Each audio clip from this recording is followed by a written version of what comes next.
of enemy territory in Israel's history, maybe even in Jewish history.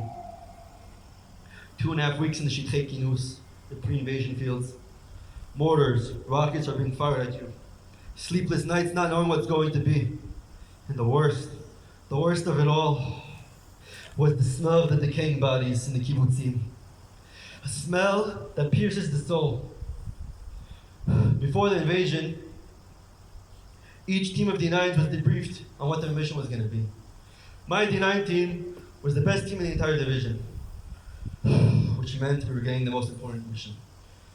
We were dispatched to a reservist tank company under the 52nd Battalion. The chain of command told the reservist company commander, the Menpei, to make an all-star tank company with the best tankers he could find. This company's name was Za'am, Rage. This was the deadliest force to ever enter Gaza. These men were terrorist-killing machines, bloodthirsty to get the blood of terrorists on their hands. True heroes. And I was part of them. The company commander begins telling us the battle plans, what our assignment is, what our objective is, what our mission is. Our company has the most important job in the entire division. We are the first ones to open the gates of hell and invade Gaza. There will be no man in front of us. The entire army will be behind us. We will be the first to encounter the enemy. The entire world is waiting to see what the Jews are going to do, and we're going to be the first ones to show them. The company was split into two teams, Koch Ikari and Koch Chod, the main force and the attacking force. The main force will go first, leading the way, and the attacking force will guard the way.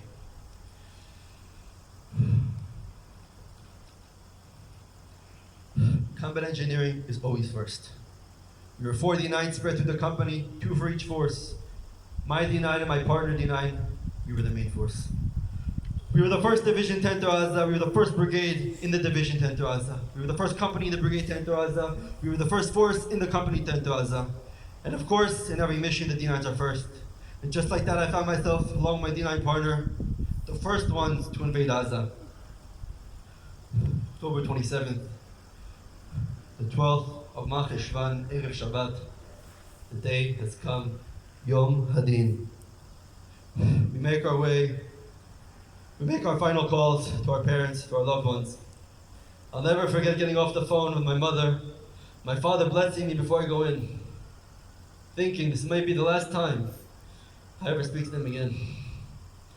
The mission they were given, we truly believed was a suicide mission. To go first and meet the enemy. But we had strong emunah. We prayed with great strength, bravery, and humility. Be'oz u'be'anava. We began the invasion. We opened the gates and we entered hell. Gaza, untouched, not what you see today. After 3 days to the invasion, I volunteered to go to the Tzabar battalion under Givati. It was here where I witnessed a great tragedy. A massive battle broke out between us and Hamas. I won't get too much into details. But you were able to feel Sharei Shamayim in the Shetach. On the radio you hear, a terrorist has an RPG, and seconds later he fires it at the Namer APC. On the radio, Tisha Hardufim, Shlosha Prachim. 9 killed, 3 wounded. The Namer was hit. 9 men were killed instantaneously, 3 were wounded, one of whom did not survive his wounds. Right there in front of my eyes lay the bodies of 10 Chayalim who fell in battle on Kiddushat Hashem. They called this Ason HaNamer, the Namer tragedy. Right here was when it really hit me. This is war. In 9 days, I slept 4 hours, the hardest days of my life.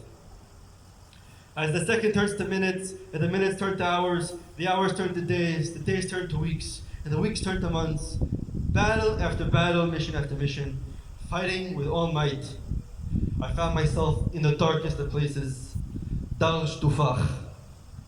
It was winter, and the mud swallowed anything and everything. The Nukhba, Hamas commandos were all around us, and you could feel the presence of Malach HaMavet, the angel of death. There were bodies everywhere. Of course, of Mechavlim, you know the word. It was the worst place I ever been to. It was our last mission before the next phase of the war. We made it to an intersection where over 15 RPGs were fired at us. By the hand of a Kadosh Baruch Hu, nobody was killed or hurt.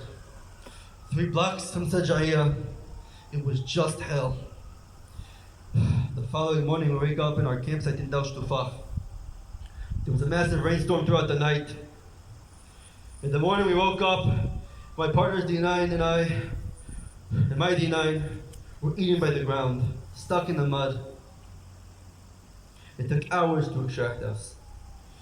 Surrounded by Nukhba, I was stuck. We were sitting ducks, praying to HaKadosh Baruch Hu in this hell of a place that would make it out alive. I was never truly scared in this war, despite everything I've seen, despite the men I've seen die.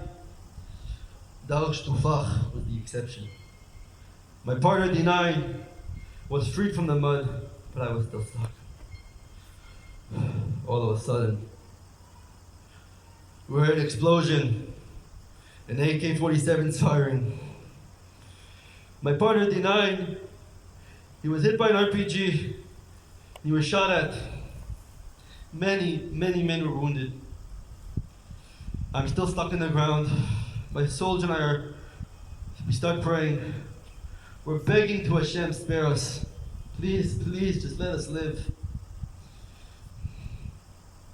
My partner, Sufyan, he was killed, and the soldier was wounded. 24 hours later, I found myself back in Israel, on a bus, up north, heading to bury my partner, my Tzemed, my brother in arms, my friend.